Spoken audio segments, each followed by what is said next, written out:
Hi అందరికీ welcome back to our channel. నేను మీ Vasavi. After long time మళ్ళీ లాంగ్ వీడియోతో మీ ముందుకు వచ్చేసాను.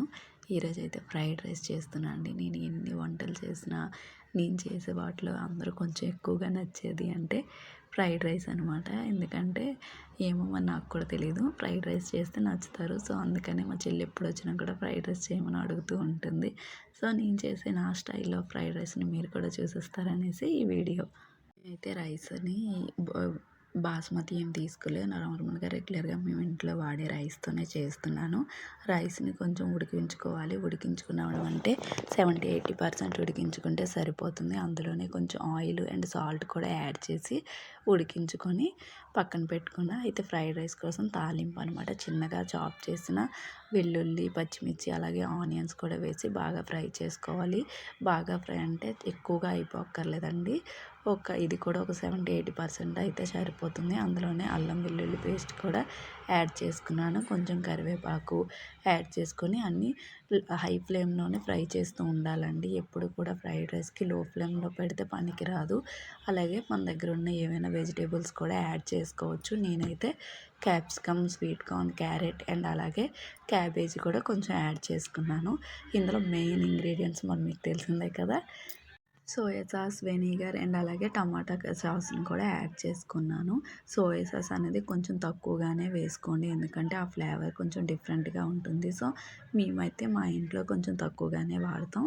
అలాగే ఒక్కొక్కసారి చిల్లీ సాస్ ఉన్నా కూడా యాడ్ చేసుకోవచ్చు. టేస్ట్ ఏం మారదు, ఇంకా బాగుంటుంది కూడా. ఇవన్నీ వేసాక కూడా మళ్ళీ ఒక 2 మినిట్స్ మనం ఫ్రై చేసుకోవాలి. ఆ సాసులన్నీ వేసిన వెజిటేబుల్స్ అన్నీ మిక్స్ అయిపోయేటట్టుగా నేను ఏ సాస్ వాడుతున్నా కూడా మీకు చూపించాను. కావాలంటే మీరు ట్రై చేయొచ్చు. ఎందుకంటే నేను ఇంత కాన్ఫిడెంట్గా చెప్తున్నాను.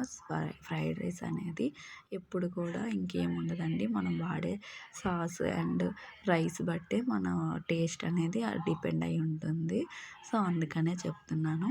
వెనిగర్ అయితే 2 కప్స్ వేసుకున్నాను. నేను సాస్ కానీ వెనిగర్ అని కొంచెం తక్కువగానే వాడతాను, అందుకనే తక్కువగా వేసుకున్నా.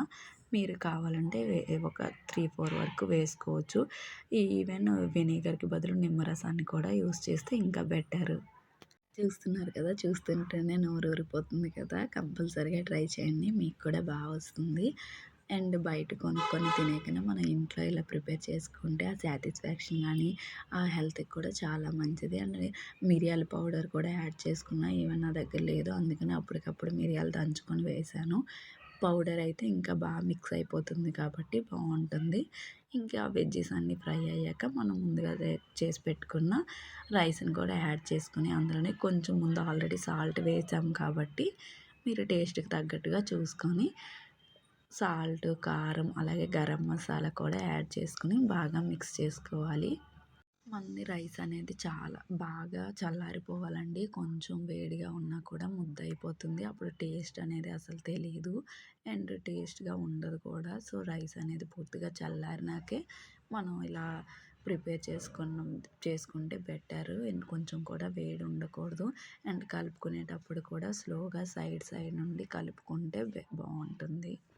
వేడి వేడి ఫ్రైడ్ రైస్ రెడీ.